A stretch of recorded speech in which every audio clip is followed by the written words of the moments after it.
Quran lan maknane kaping pindho salat wengi lakonono kaping telu wong kang saleh kumpulono kaping papat kudu weteng ingkang luwe kaping lima zikir wengi ingkang suwe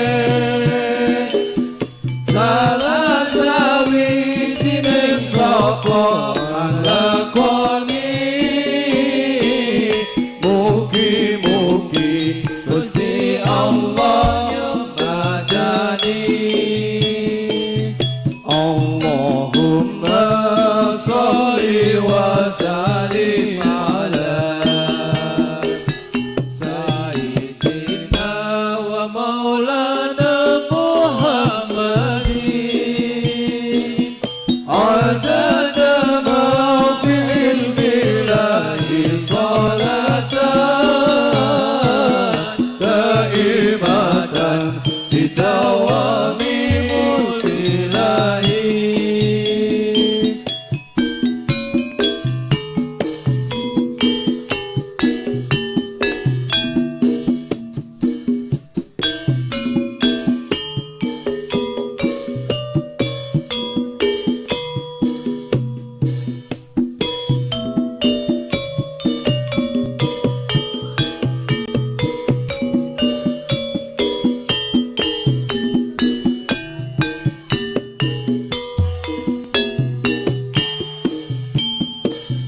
tombo ati iku lima perkarane kaping pisan maca Quran lan maknane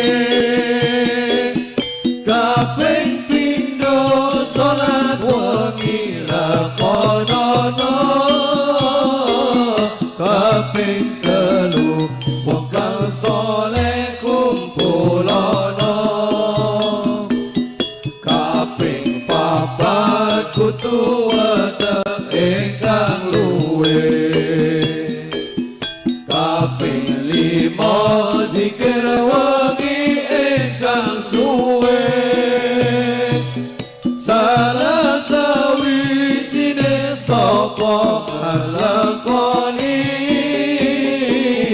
mugi-mugi Gusti Allah nyembadani Allahumma sholli wa sallim ala sayyidina wa maulana Muhammadin adada ma fi ilmihi salatan daimatan bidawami mulki